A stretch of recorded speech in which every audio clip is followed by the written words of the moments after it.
कि योगी निकले आजमगढ़ के लिए और रास्ते में उन पर हमले हुए। आज भी बहुत चर्चित बात नहीं है, योगी आदित्यनाथ पे इतना बड़ा जानलेवा हमला हुआ, ये कॉमन नॉलेज नहीं है कुमार। अगर वो अपनी उस ओरिजिनल गाड़ी में बैठे होते तो मतलब वो काफी मुश्किल हो सकता था उनके लिए। घटनाओं का जिक्र किया है, खास करके योगी आदित्यनाथ के ऊपर हुए हमलों का। जी जब विस्फोट हुआ था, बम विस्फोट हुए थे, शायद अहमदाबाद का शायद जिक्र है। बिल्कुल बिल्कुल। और उसके बाद सिमी के जो लोग थे वो पकड़े गए थे आजमगढ़ में पकड़ने नहीं दे रहे थे या कुछ मतलब उनके पकड़ लिया था।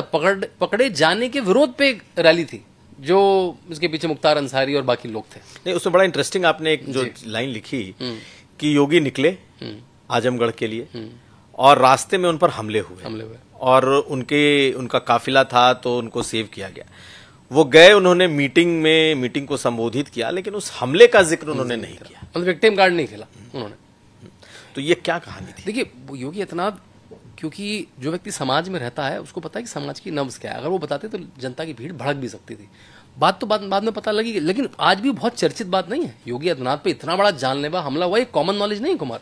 इवन मीडिया के लोगों को भी बहुत ज्यादा, जो नए मीडिया के लोग हैं जो पिछले 10-15 साल से मीडिया में, उनको ये बात नहीं पता कि योगी आदित्यनाथ पे इतना बड़ा जानलेवा हमला हुआ। अगर वो गाड़ी नहीं बदलते अपनी, उनकी गाड़ी बदल, उनको हल्की सी हिंट आ गई कि ऐसा हो सकता है। हाँ, लिखा अपने कार्यकर्ता ने दिया हिंट, तो हिंट दिया 11वें नंबर के कई उसकी 2-3 कहानियां हैं। कुछ लोग कहते हैं हिंट हुआ, किसी ने आभास हुआ।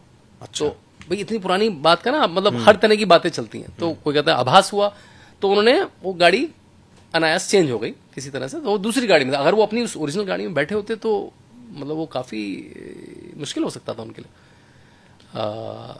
तो इस बात का उन्होंने जिक्र नहीं करा जब वो रैली में पहुंचे। उन्होंने रैली करी, पूरी रैली में उन्होंने जिक्र नहीं करा। वापस आके फिर बात सबको पता लगी, शीर्ष नेतृत्व पे पता लगी, और बाद में अरुण जेटली ने उठाया, तमाम लोगों ने इस मुद्दे को उठाया।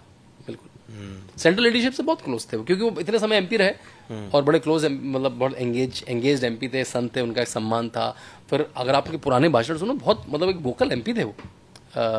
बल्कि मैंने जब उनके क्वेश्चंस देखे, आप पार्लियामेंट के पुराने क्वेश्चंस देख सकते हैं, तो मुझे सुन के, पढ़ के बड़ा अचरज हुआ। मुझे क्या लगा कि सारे थोड़े हिंदूवादी टाइप क्वेश्चन होंगे, और वो थे।